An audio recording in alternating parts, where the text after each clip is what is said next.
Hello everybody, welcome to the next game in the 1969 National League Pennant Chase inside pitch. We are at now September the 10th.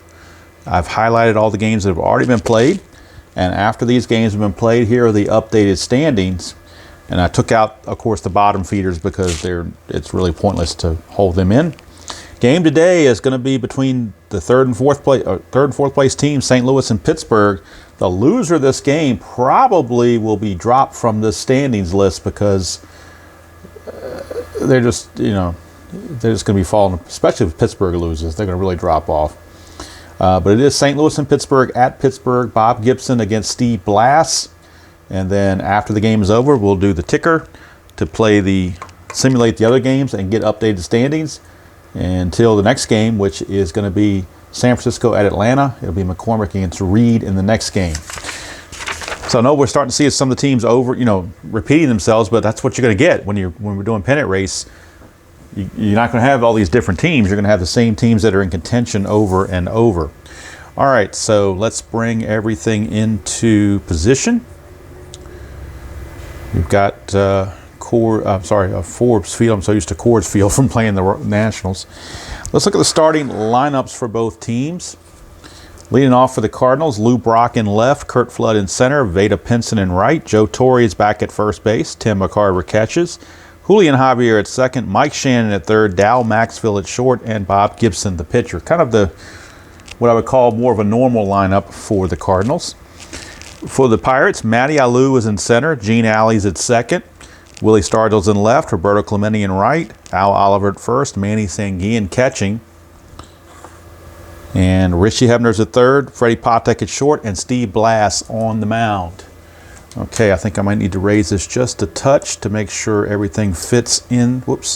Make sure everything will fit into the camera thing here. Okay, so we got the line score all fits in. And we're up to Steve Blass right here where my finger is. So it looks like everything now does show. And it does show all 10 innings. So that works out pretty good, I think. All right. Starting pitcher, Steve Blass. In the 69 season, he was 16-10 with a 4.46 ERA. And he's finishing up those warm-up tosses. And as he does, Lou Brock is in the on-deck circle, swinging the bat with a donut on it to try to get loose and get ready to go. Got the dice for the different teams. We got the yellow for the Pittsburgh Pirates, the red D20 for the Cardinals, and of course the generic white die that's needed to play the game. Okay, so it looks like we are ready to go. Take a final look through the phone. It looks like everything is in place. Everything's focused, looks good. So I can sit down and begin to play, which is why I sat down to begin with, was to play. So here we go. And I just moved the score sheet out of habit. So let me see if I'd messed anything up. I don't think I did. So I think I'll leave it as is. Okay. We are ready to go. Steve Blass will be facing Lou Brock. And I call it a must-win game because the loser of this game is really going to be in hard times to try to make up any ground. Okay. Blass delivers 5-1. That's a blank. We go to Lou Brock's card. That's a 6-2, and that's a liner to first. So he lined it hard, but right at the first baseman, Al Oliver, who snags it. One down. That'll bring up Curt Flood, center fielder. Blass, 5-2. Strikeout chance. That's a 9. He only strikes out at a 5. Stadium does add 2, but that's not enough to get there. So we go to Flood. 1-3. He's going to single, infield single, or just past the second baseman, rather. Doesn't really matter how you want to look at it, but the important part is Curt Flood's on first base. Now, he's got an attempt of 2. Blass takes away 1, so strategy roll requires a 1 for a steal. And we get a 15, so nothing's happening there. That'll bring up Vada Pinson. Infield is halfway at double play depth. 2-2 is a range play, so the infielders are going to lose 1 on their range if this is an infield check. Vada Pinson, 4-4. 4-4 is a ground ball to first. So Al Oliver has a range of 2. He's going to drop to 1 because they were halfway. So this is going to make it tough. This has to be a 1. And he does get to it. How do you like that? Now, can he turn that into a miraculous double play? Pinson's a 2. They were halfway. Makes it a 3. Pitcher adds nothing. The pivot at shortstop, Patek, is a -1, so that drops him down to a 2. A 1 to 2, it's a double play. And it's not going to be a double play. It'll be a 4. And the base run rating Flood is a 5, so Flood actually will take second base on that. And Oliver's only play will be a 3-1 dish off to Steve Blass, as he thought about going to second base to get the force, but just couldn't do it. And Pinson will move the runner up. There are now 2 down for Joe Torre. We'll still need the strategy roll because there is a chance of a pickoff or a balk. There's a 20. So 1 to 2 is a balk, 3 to 4 is a pickoff. That's a 10, nothing happening. So Steve Blass faces Joe Torre. 6-6, that's the ballpark card going to Forbes Field. And let me make sure everything from Forbes Field fits in. I think it does now. Forbes Field. First chance to go there. And it actually takes a 1 away from a home run. It's one of the few parks I've seen where this has actually been adjusted. 1-2 is a ground ball to first, and that's going to end the inning. It was not a range play. It was simply a ballpark check. So Oliver will take it to the bag himself, and that'll do it for the Cardinals here in the first. We go to the bottom of the first. It's St. Louis nothing, and the Pirates coming to bat. And Mr. Bob Gibson is on the mound, 20-13 with a 2.18 ERA. Of course, trying to follow up that 1968 incredible season, the year of the pitcher. 69, they brought in some more offense, lowered the mound, but Gibson still had a quality year, to say the least. All right, Matty Alou. 5-3 on Gibson is a strikeout chance. That's a 5. He strikes out at a 2. Add 2 from the stadium gives him a 4, but just misses it. So we go to Alou to finish, 2-3. And that's a split chance against the right-hander. That's a double to center field. So Matty Alou avoided the strikeout and actually gets the double. How about that? He's not going to attempt to steal, but there are chances for pickoffs or balks on Gibson's cards, so we will roll the strategy. Make sure we don't get a 20, and we do not. That'll bring up Gene Alley. Gene Alley. 2-2 is a walk chance, but 19 is way too high for that. So we go to Gene Alley.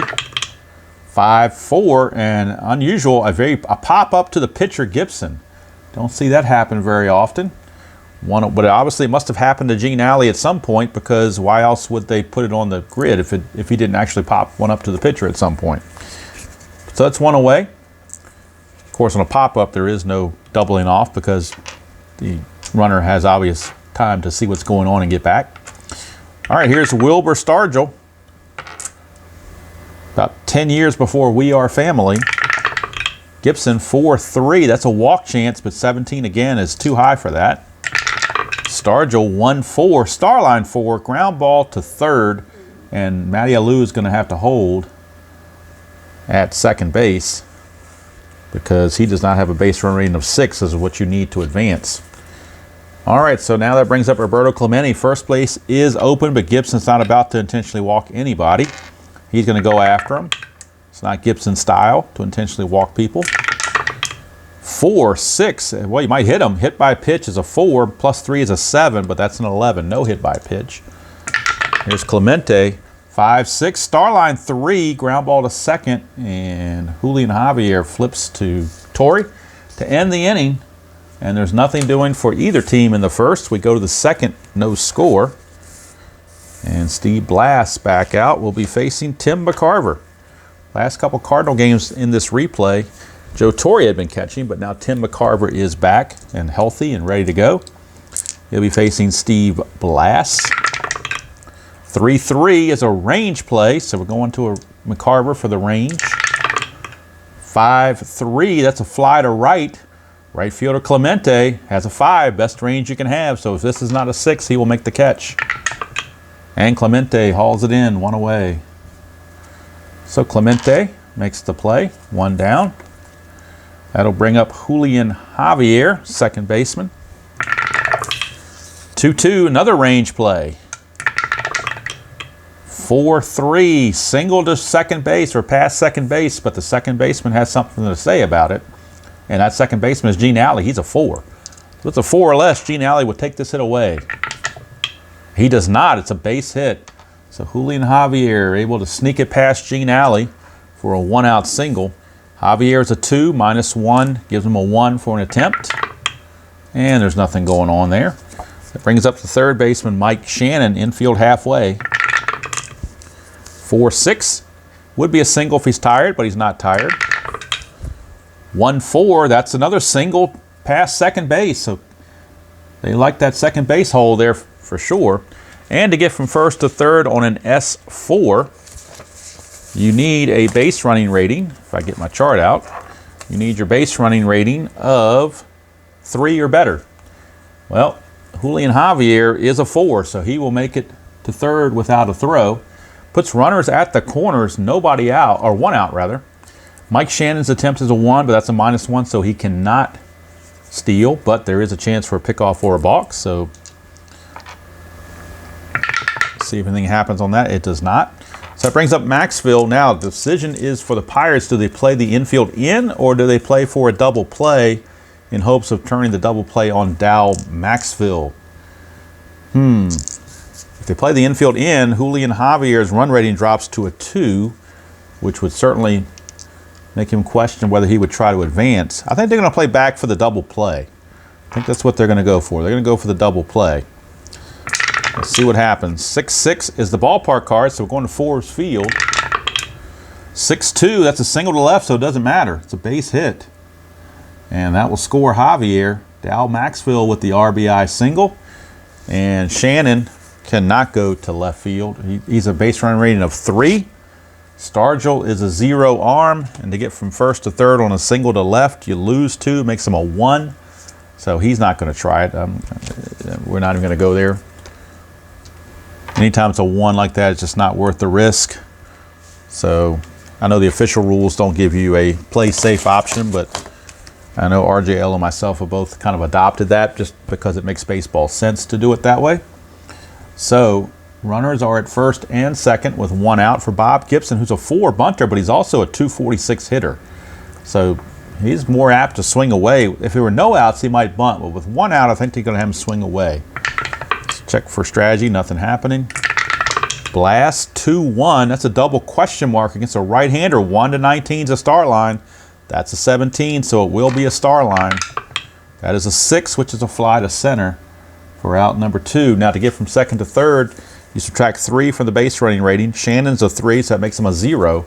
Plus Matty Alou's a -1, so he cannot advance. He has no opportunity for that. It's not even an option. 2 down for Lou Brock. Lou Brock, line to first his first time up. See what he does here with 2 outs and 2 on. 2-1, another double question mark. This time 1-10 is an S1. That's a 15, so he misses that.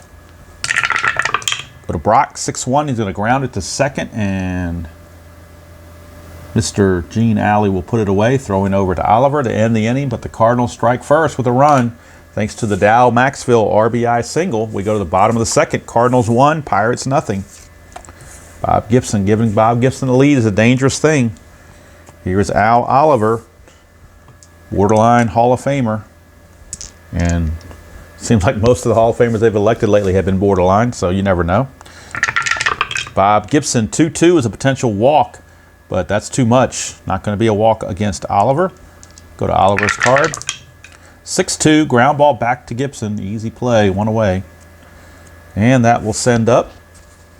I may have to do these individually because the cards are sticking again. All right, let's just do them 1 at a time. Maybe that makes it easier. Here's Sanguian. 6-1, that's a potential error if a throw is required. Sanguian, 2-3. It's a single to right. There is no throw needed because it's just a straight single with nobody on base, so there is no throw to worry about. Good thing, too, because that D20 was a 2, which would have been an error. Actually, no, Penson's error is only a 1, so it wouldn't have mattered anyway. All right, so Sanguian, lead a 1-out single. His attempt is a 2. See if he gets a jump on Gibson. He does not, so he will stay in pat. For the third baseman, Richie Hebner. And the infield, of course, is halfway. 5-5, strikeout chance. 13's too much. We go to Hebner. 6-2, star line 4, ground ball to third. Could be your double play we're looking for. He's a 1, playing halfway makes it a 2. Gibson adds nothing. The pivot at second base, Javier, is a 0. So it has to be a 1 or a 2 for a double play. It is a 5, so no double play, but the 5 is greater than Manny Sanguin's 4 base running rating, so it will be a fielder's choice 5-4 with Hebner reaching. So Hebner's aboard with 2 down. His attempt is a 1. That's a 2. Do you hit and run with Freddie Patek? I don't know. I guess we will. Why not? Let's check Hebner's steal rating. He's got a stolen base rating of 16, so if he had to go on his own, I guess that would be the best thing to do. So we're playing a hit and run. 6-4, strikeout, doesn't matter. Patek strikes out to end the inning, so it didn't really matter anyway. Inning's over. We go to the third. Still 1-0, favor the Redbirds. Steve Blass back out. Will be facing Curt Flood.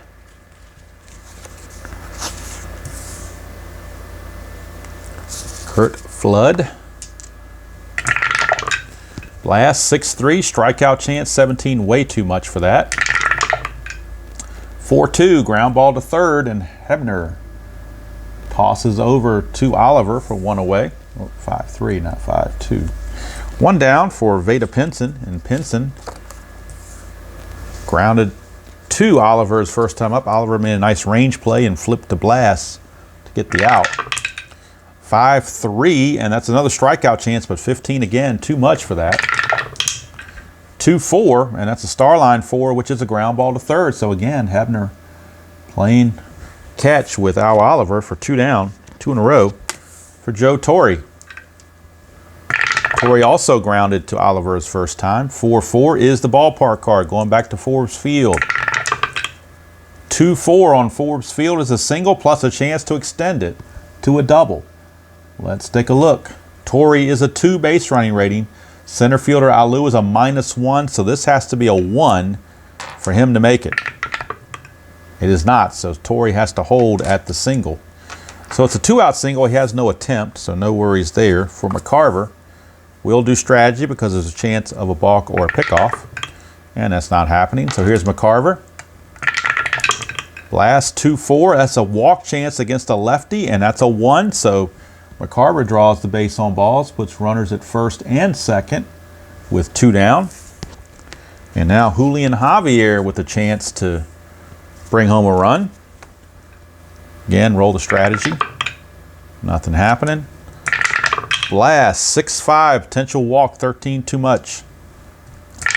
Javier 2-4, single to left field for Javier. He may have in fact gotten the RBI.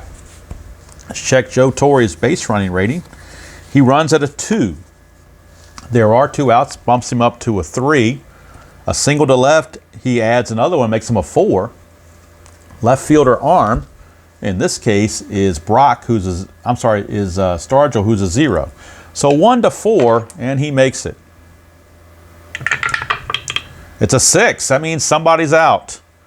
6 and a 3. 6 and a 3. And that means the runner himself, Joe Torre, is going to be out. We'll call it 7-2 as he tried to score and Stargell threw him out thanks to that 6. Had that been a 6-6, then the run would have scored. Anything else, he had to have, that white die had to be a 6 to be safe. Anything else, the white die, he was going to be out. And since that's a 3rd out, there's no check of any other advancement of runners. That's just the end of the inning.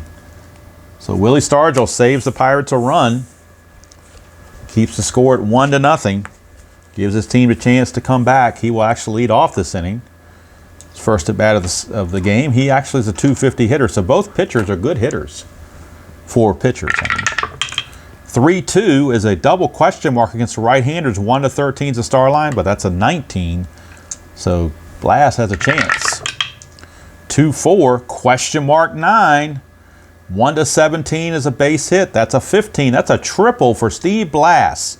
Steve Blass with a lead-off triple off of Gibson. A lead-off triple because of that 15. That question mark 9 on the 2-4 sends you up here. D20 is a 15. That's a 15. Steve Blass with a lead-off triple. And now the Pirates 90 feet away from tying this game. Matty Alou comes out. Infield is going to play in for the Cardinals. They're stubborn. They don't want to give up a run. We'll check for a balk, make sure there's no balk. There is none, but the infield is in, and the run rating on Blass, which is already only a 1, is really going to drop down. So you know what, actually they're going to play back, because since his base run rating is only a 1, they figure he's not going to go anyway. But if they're back, I believe you bump it up by 2. So I guess they might have to, yeah, the base run rating goes up by 2. You know what, they're going to play halfway. If they play halfway, then his base run rating is a 0, he can't go anywhere. So they're playing halfway. They're not going to play fully back. It's only halfway. So in a range play, you only lose 1 on your range as an infielder, not 2. Gibson wants a strikeout, though. 3-3. Oh, that's a home run question mark against a lefty. 1-10. That passes, but then Alou has to roll a 1 to hit a home run, which he does not. So now Alou gets to swing away. 5-2. He's going to single to center, so all that fidgeting with the infield really for naught, because the single makes it automatic, and we're tied at 1 apiece. We're tied at 1 here in the 3rd inning. RBI single from Alou. He's got an attempt of 3, and there's nothing going on. So that brings up Gene Alley. Gibson 1-1 strikeout chance, but an 11 will get him, because that's a 9 plus the 2 equals the 11 for the strikeout for out number 1. Big strikeout there for Gibson. Brings up Pops, Willie Stargell. Strategy roll, nothing happening. Gibson 2-4, that's the ballpark, going to Forbes Field. 5-4 at Forbes Field is a ground ball to, well, he just missed a triple. 5-4 is a ground ball to second, could be a double play. He's a 2, makes him a 3 that they're halfway. That's a 0, keeps it at a 3. The pivot is the shortstop Maxwell, who adds 1. So that makes it now a 4 for a double play. 1-4 is a double play. It's a 6, so runners are going to advance, or the runner is going to advance. So it's a ground ball to second. Javier's only play is to flip to Torrey to get the runner at first. But Alou advances to second. He's in scoring position for Roberto Clemente. And Gibson has to get out of this. Has to bear down. Oh, it's a 20, so it's a chance of a balk pickoff or a pickoff error. That is an 8, nothing happening. All right, here's Clemente. 1-6 is a range play. Now, it's 2 outs, so everybody's at normal depth. 5-6, star line 3, ground ball to second. Range of Javier is a 3. If he does not get this, the run probably scores. But he does get to it, and that's going to end the inning. So Javier saves a run, arguably. But the Cardinals get the run the Pirates get the run thanks to the Blass triple and the Alou single. And at the end of 3, we are tied at 1 apiece. Brand new ball game. 3 innings. First 3 innings decided nothing. And now here is Mike Shannon. And I promise I will not sing the Shannon song if he strikes out. All right, here is Steve Blass to Shannon. 1-6, home run straight up. He's a 10. That's an 11. The stadium actually takes one away, makes him a 9. So he misses that. Shannon barely misses the home run. It went foul around the pole. So he gets to swing again. 1-2. He's going to fly to left. So he couldn't quite straighten out the first one. He did straighten out the second one, but it wasn't deep enough. So he sacrificed distance for direction. And it was hauled in out there by Stargell. 1 away from Maxwell. 3-3 for Maxwell is a range play. 4-1, that's a single to right field, but again, you've got Mr. Clemente, who's a 5, and he takes that hit away no problem. Says, get that mess out of here. 2 down for Bob Gibson. 4-3 is a strikeout chance, and 18 plus the 2 is a 20, so that 15 is good. Gibson K's, and the inning is over. So we go to the bottom of the 4th. Still a 1-1 game. I'm going to try the stack again. Hope that works this time.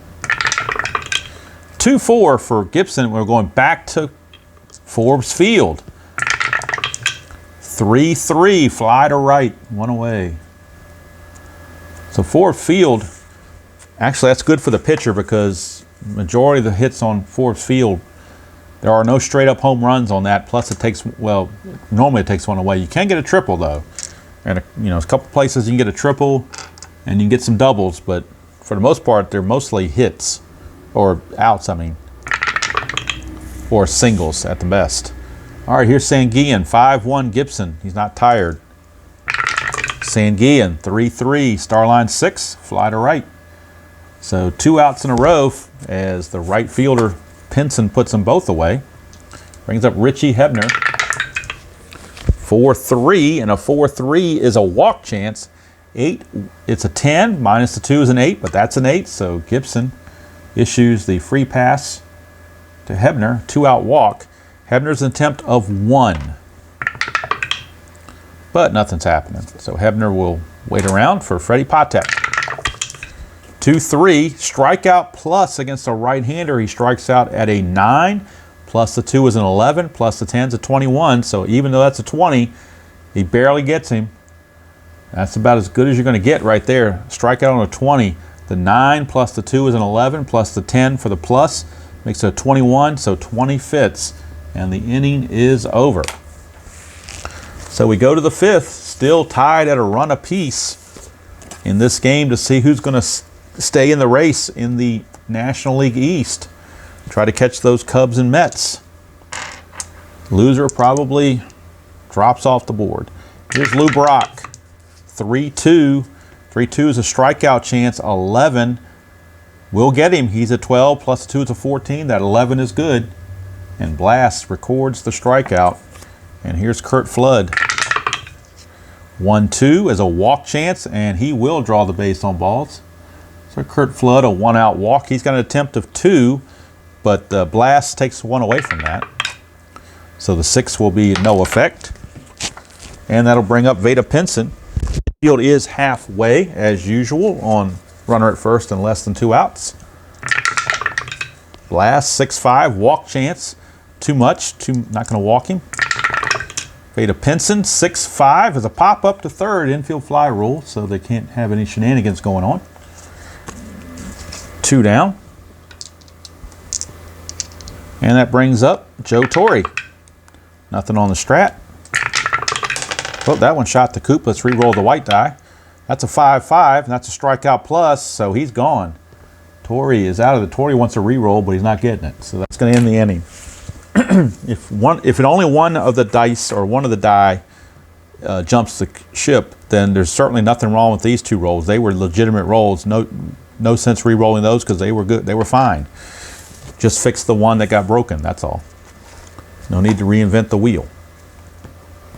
All right, here's Steve Blass leaving things off. 1-3 against a lefty. It's a walk plus, but against a righty, that is a blank. Go to Blass, 6-1. Starline 5 is a fly to left. 1 away.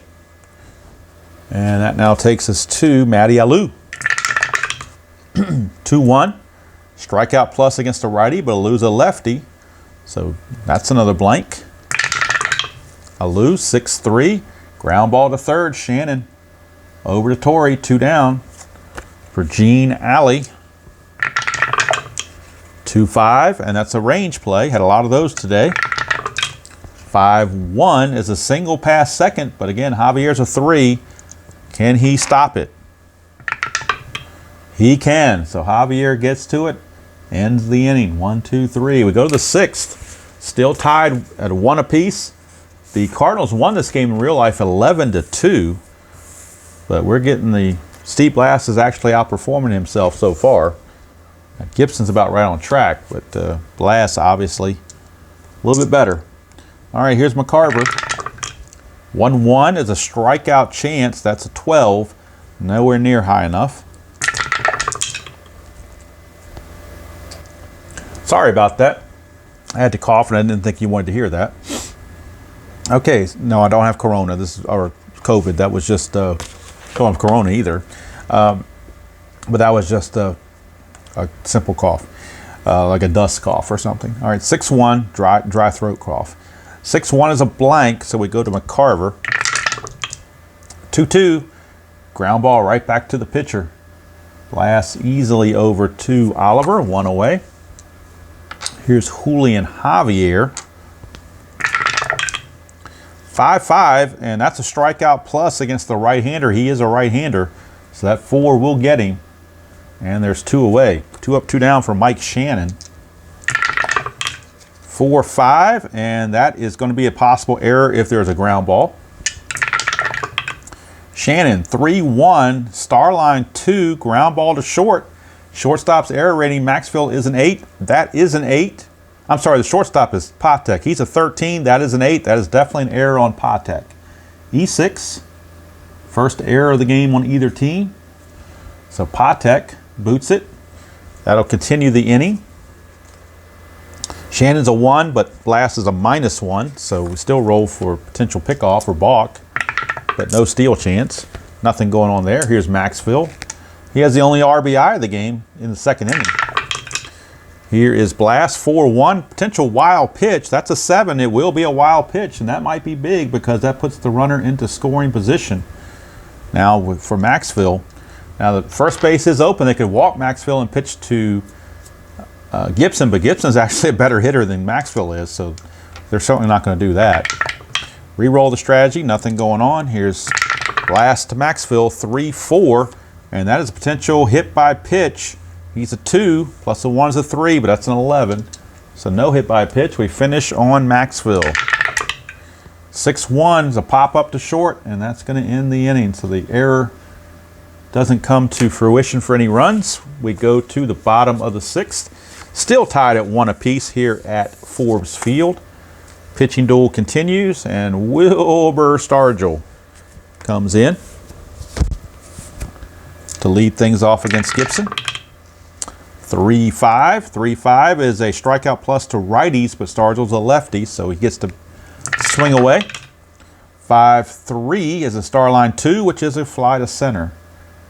Hauled in out there by Curt Flood, 1 away. And here's Clemente. He's grounded to second twice. 3-6 is a walk chance, but 15 is way too high for that. He gets the free swing. 6-5. He's going to ground to short. So he's grounded to second twice. Now he's grounded to short. So rough day for Clemente. And here is Al Oliver. Like many, he is 0 for 2. 1-2 is a strikeout chance. 4 will get him because of the 6 plus the 2 is an 8. So 4 falls in that range. And it's a very easy inning for Mr. Gibson. We go to the 7th. Still tied at 1 apiece. And I've noticed in these 69 replays, I'm getting a lot of close games and a lot of extra inning games. I'm hoping this does not go extras. I'd rather be done with it in 9, but just have a good game. So we'll see. Now, Blass is getting close to his batter's face. He can face 27. Right now he's faced 26. Gibson is batter number 27. So he will not be tired on Gibson's at bat, but when Lou Brock steps up, his fatigue numbers will be in effect. So we'll keep an eye on that. 6-4, strikeout chance against Gibson. He gets him. 1 down, and now anything in parentheses right here, the 4-6, the 2-1, or the 1-1 are fatigue things that will impact him. That's a 3-2, no problem there. Strikeout chance, 5, he'll get him. So Blass says, what, me tired? No, we're going to start striking some guys out. So 2 up and 2 down for Curt Flood. 3-6, possible error if there is a throw. Flood, 4-2, ground ball to third, and that's a 1, so it's definitely going to be an error on Hebner, who's in 13, and that is the second error on the Pirates. This one could be a 2-base error. We'll wait and see. The range of the first baseman, Oliver, is a 2. Can he stop it? He cannot. The base running Flood is a 5. If this is anything other than a 6, he will advance to second base, which he does. So it's a 2-base error on that throwing error by the third baseman, Richie Hebner. So second error of the game on the Pirates. Blass not too happy about that. He should be back in the dugout, but he's not. Strategy roll. And remember, he is fatigued, but he's going to try to get through this inning because he is scheduled to bat 4th in the bottom half. Here's Pinson. 1-1, flies to center, so he got away with it. Ends the inning. We go the 7th inning stretch. That's probably going to be all for Blass, most likely. He's going to go 7 innings, only allow 1 run. Now, if they go 1, 2, 3 here in the bottom of the 7th, he may come out and start the 8th. We'll wait and see. but he's definitely potentially looking to be replaced due to batting fourth in the inning. And as we look at the Pirate bullpen for the next pitcher, let's see, it looks like looks like they're going to go to Joe Gibbon. Would be the lefty. Joe Gibbon would be the new pitcher if we go that route. Now, Gibson can face 36, so he's in the clear for sure. Here's Sanguillen. 1-2 strikeout chance, and not enough to get him. So Sanguillen gets free swings on the house. 2-1, Starline 4, ground ball to third. Shannon to Torrey, one away. Brings up Richie Hebner, trying to atone for that error, although the error didn't cost him anything. 4-6 hit by pitch. He's an 11, plus the 3 is a 14. That's a 9, so he gets plunked. First hit batter for either pitcher. Don't think there's any malintent with that. Just got away a little bit. Hebner's a 1. Nothing going on the strategy roll, but that does tend to believe that Blass will now be replaced, barring a double play. There's Patek, 5-1. He's not tired, so we don't use that. It's a blank. Patek, 4-1, flies to left, 2 down. And now we'll get a pinch hitter for Steve Blass. Since we've come to that part of the order, we will get a pinch hitter for Blass. Let's see who they have on their bench that can pinch hit. Who are the best availables? Or do I do the RJL and go with the most at bats, which might be one and the same? Yep, the most at bats also has, I think, the highest average, and that's Jose Pagan. So Jose Pagan will pinch hit. Could have gone with a lefty, but I'll just go with Jose Pagan. I don't know if they have any lefties that are any good on the bench. Let's look at their bench and see who they have that's a lefty. Backup catcher Gary Cole was a lefty. He hits .081. Let's see, anybody else that's a lefty? No, that's it. All the other pinch hitters are right-handed, so that strategy was out the window. So Jose Pagan is definitely the best they have. We'll roll the strategy roll. Runner at first. Nothing going on. Gibson to Pagan, 3-3, and that's a home run question mark against a right-hander, a 1-11, but that's a 12, so it misses it. He will not qualify for the home run, and he had a decent home run chance too, but not this time. But Pagan does swing away, 5-1. He singles to right field. Not a home run, but it is a base hit. And the single to right, going from first to third, you add 2 to the base running rating, plus there's 2 outs. So really adding 3 to the base running rating of Hebner. He's already a 4, it makes him a 7. And doesn't really matter what the right fielder arm is, because I don't think he's a -2. And he's not, he's actually a 0. So it's automatic going to third as Hebner without a throw. So Pagan comes through with the pinch hit single, keeps the inning going. Runners are at the corners with 2 down for Matty Alou. Alou was 2 for 3, doubled and singled. And he's got a chance to put the Pirates in the lead. And if they do get the lead, that makes Steve Blass the pitcher of record where he could get a win. Nothing happened on the 20. Gibson says, not so fast, my friend. 6-4 is a strikeout, but not enough. Alou will fight that off and get to swing away himself. 3-5. 3-5. He's going to single to third, or single past third base. How about that? So he fought off the strikeout, and Alou with his third hit. That's why he's a .331 hitter. Third hit, and that's going to give the Pirates the lead 2-1. And it's all because of Pagan, the pinch hitter, coming through. So let's see. I don't think Pagan's nowhere near going to get to third base. He's going to have to stop at second. But the Pirates do lead it by the score of 2-1 here in the 7th. And that may change who they bring in. They may go to their closer and look for a 6-out save. We'll see. Gene Alley, the batter. Roll for potential pickoff or anything. Nothing going on. Gibson to Alley, 4-3. That's a walk chance. And 3 will be the base on ball. So that's going to load the bases. So now the bases are loaded with 2 down and Willie Stargell, the batter. Do they bring in a lefty reliever for the Cardinals? Kind of hard to pull Bob Gibson. Talk about getting some sneers. He would definitely get the sneers. Horner is the only lefty in the bullpen that's worth a darn, and he's their closer. So I don't think you want to use him. So I think we're just going to let Gibson work itself out. He can face 36 batters. He's only faced 29. This is batter 30, so fatigue is not an issue. The issue is getting Stargell out. We will roll strategy because he can do a balk. And not this time. So Gibson now has to fire into Stargell, try to keep this a one-run game. Gibson 1-4 is a blank. We go to Stargell's card. Stargell 1-5, star line 6. It's a fly to right, and the inning is over. So Gibson says, "What do you mean taking me out? You're not going to pull me out in that situation."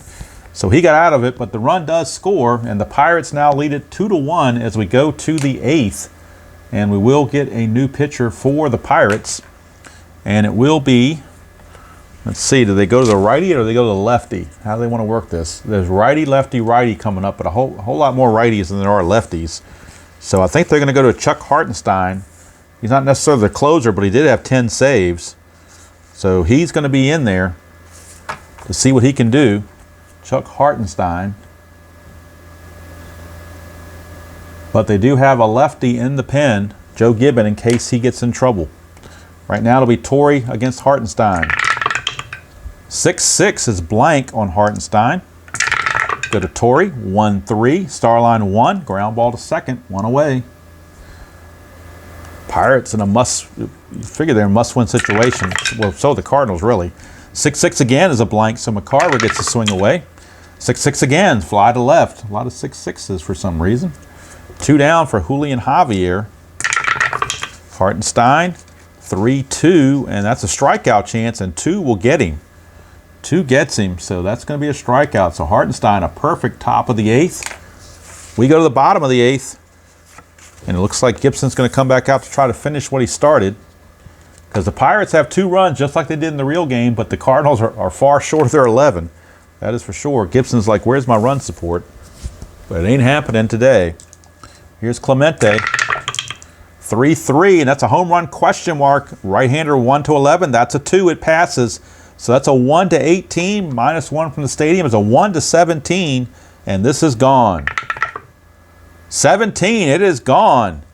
Roberto Clemente with a home run, and they may pull Gibson at this point. I think they're going to pull Gibson right now. He's not liking it, but that's the prudent move.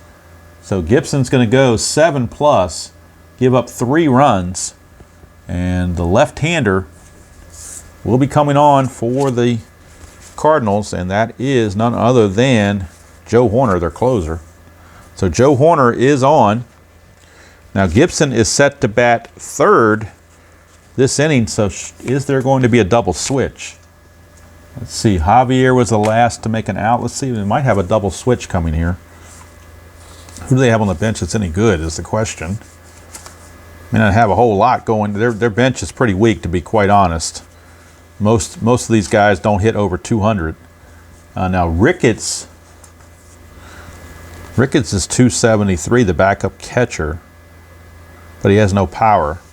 You know what? We're not going to double switch. We're going to bring in the pitcher, Horner, and that way, by not double switching, we can pick and choose our pinch hitter based on the situation at hand, whether there's runners on base or base is empty. So we'll just go ahead and let Joe Horner pitch this inning, and then he'll be pinch hit for in the top of the 9th. But right now, he just wants to get out of the rest of this inning with no runs. Lefty on lefty against Al Oliver, 3-5. 3-5, possible error on a ground ball. That's a 5-3. Ground ball to first. That's a 19, though. So first baseman Torrey is only error rating of 3. So he will make the play easily. 1 down. Brings up Manny Sanguillen. Horner, 6-4. Possible error on the throw. 5-1. That is against a lefty. That's a ground ball to short. Possible error. That's a 9. Shortstop Maxfield, though, is only an 8, so no error.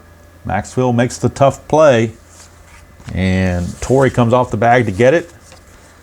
Swipe tag on Sanguillen for out number 2. And here's Richie Hebner, lefty on lefty. 6-1. Home run question mark, but against a lefty, that's not going to fly anywhere. So no home run. Hebner, 1-1, will fly to center, and that's going to end the inning.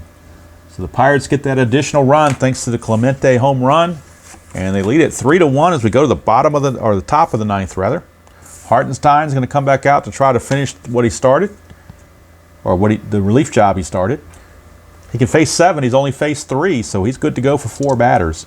It'll be Shannon, Maxfield, and a pinch hitter, but we just don't know who the pinch hitter is yet until the situation shows up. Here's Shannon, 2-5. That's a blank. We go to Shannon's card. 1-6, ground ball to first. 1 away. As Oliver puts it away, here's Maxfield. And actually, you know what? We're going to pinch hit for Maxfield.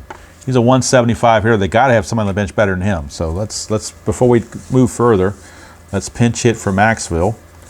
And we're going to use, even though he's not much better, I mean, believe me, most of these guys on the bullpen, the bench, if they hit more than 200, they're doing well. So we're going to use Vic Davalillo as the pinch hitter for Maxfield, just to try to get something started. Pinch hitter. Try to shake something up. Hartenstein, 3-2. Strikeout chance against the righty, but he's a lefty, so no strikeout. We go to Davalillo. 6-1, ground ball to second, so that's out number 2. So Davalillo fails. Now we need a pinch hitter for the pitcher, Joe Horner. And who will the pinch hitter be? Well, they used Davalillo. He's like the best they have. I guess they're going to go to their backup catcher, Dick Ricketts, because he hit 273. He's a switch hitter, and he did hit 273 on the season in limited duty, albeit, but we're in the 9th inning, so using RJL's reasoning, we can use anybody we want. So there you go. I mean, it's a September call-up, so we're late in the season. You can use anybody on the roster you want. So, well, I mean, they had to be on the roster, and Ricketts was, so no question about that. Here's Hartenstein. 1-3, that's a home run question mark against a switch hitter batting left. That's a 1-7. That is a 6. It passes, but he has no home run power. So no home run chance, but he does get the swing away. 3-5. 3-5, he flies to left, and the ball game is over. Forgot to write him in. Dick Ricketts flies to left field to end the ball game. And that's going to do it. The Pirates come away with the victory over the Cardinals by the score of 3-1. And it is Steve Blass the winner. Chuck Hartenstein gets the save. And Bob Gibson takes the tough loss. No run support whatsoever. So let's total it up here. 3-1. See how many hits the Cardinals got. 1, 2, 3, 4, 5, 6. Just got them for 6 hits. So 1-6-0 for the Cardinals. For the Pirates, well, Alou had 3 hits by himself. Then he had a 4th hit here, 5th hit there, 6th hit there, 7th, so 7.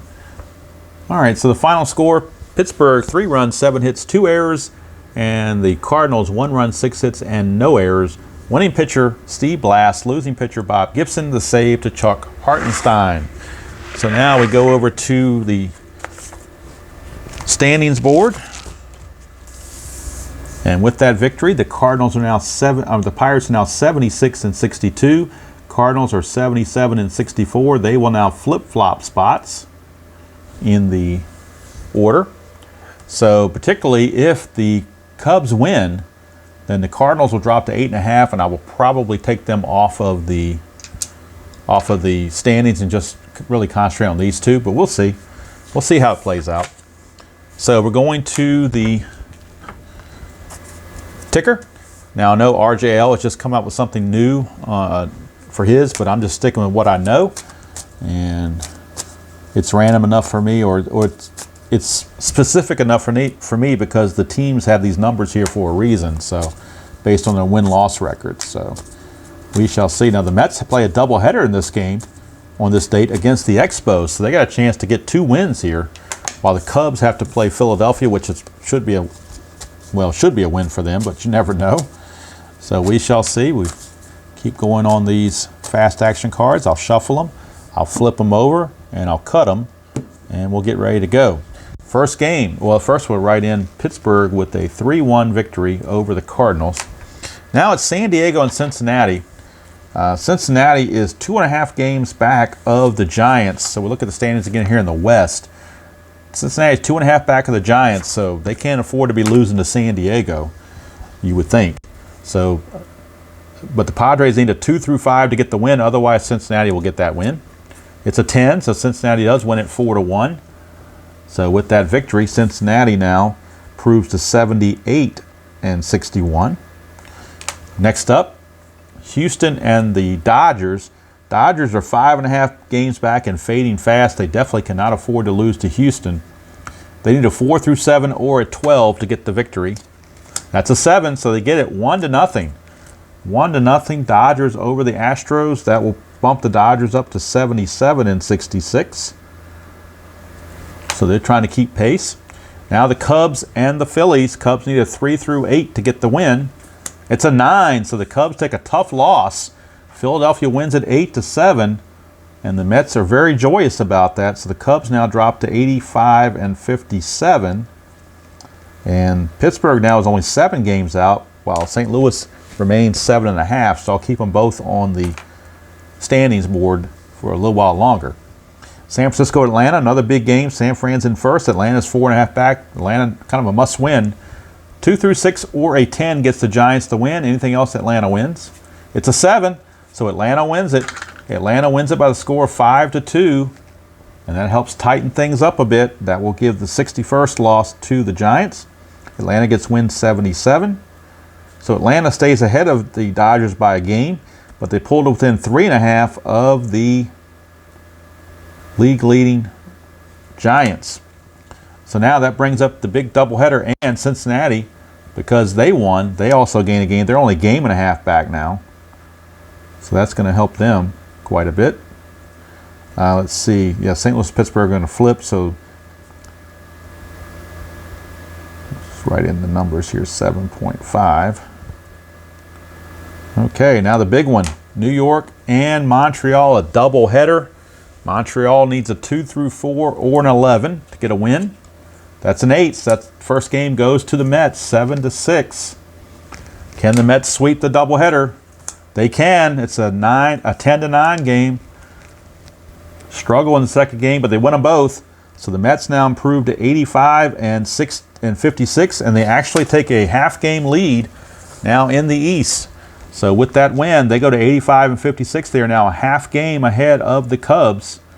So when the next game comes on the video, this will be a new standings. The Mets will be ahead of the Cubs by a half a game. They will be a half game back. St. Louis will be Pittsburgh will be 7 games back, and well, let's see. That might even be less now with that sweep. So let's see. Cardinals are 77-64. That's 7 back here.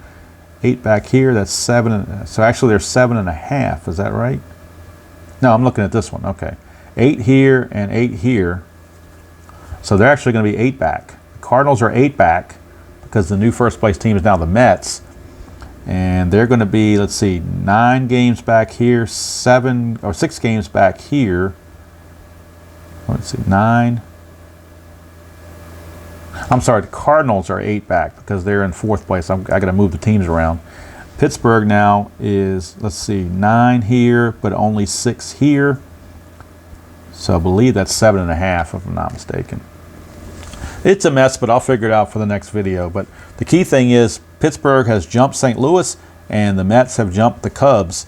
And with San Francisco's loss and Cincinnati, Atlanta, and LA all winning, it bumps them up a little bit as well.